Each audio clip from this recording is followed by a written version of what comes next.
อกาสที่ทานสนไซศรีพันโดนนายกรัฐมนตรีได้เข้าร่วมและมีคำเห็นโอล้มโตกองประชุมสรุปเรียงงานการเงินทั่วประเทศประจำปี 2025 และทิศทางแผนการประจำปี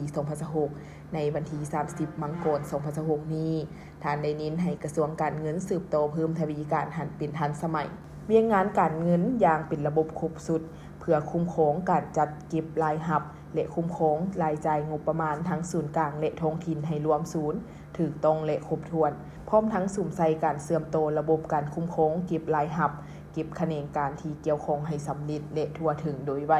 โดยเฉพาะสุ่มใส่ขยายระบบคุ้มครองใบเก็บเงินอิเล็กทรอนิกส์ให้หัวหน่วยธุรกิจในขอบเขตทั่วประเทศและระบบคุ้มครองแบบฟอร์มอิเล็กทรอนิกส์และเบิกจ่ายงบประมาณของคะแนนการภาครัฐเพื่อเก็บกับค่าธรรมเนียมค่าบริการและกองทุนต่างๆอยู่บรรดาด้านสากลในขอบเขตทั่วประเทศให้รวมศูนย์อยู่จุดเดียวผ่านระบบฟินพาสของกระทรวงการเงิน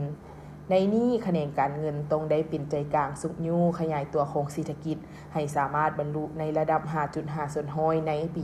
2026 ก็คือสู่ส่วนให้อัตราการขยายตัวของเศรษฐกิจสามารถบรรลุเฉลี่ยได้ในระดับ 6 ส่วนห้อยขึ้นไปในระยะ 5 ปีต่อหน้า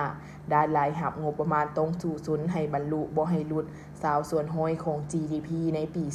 2026 ซึ่งคะแนนการเงินต้องได้เพิ่มทวีการขยายฐานรายรับภายใน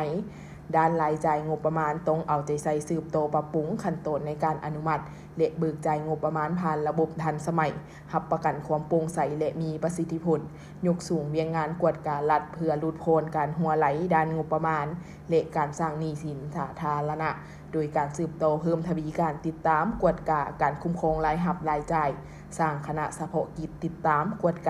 แต่ละแขนงเวียงงานอย่างเป็นระบบและติดตามการปฏิบัติหน้าที่ความรับผิดชอบของพนักงานในแขนงการเงินและแขนงการต่างๆในการต้านและสกัดกั้นการโซลาดบังหลวงแต่ศูนย์กลางโฮดท้องถิ่นอย่างเข้มงวด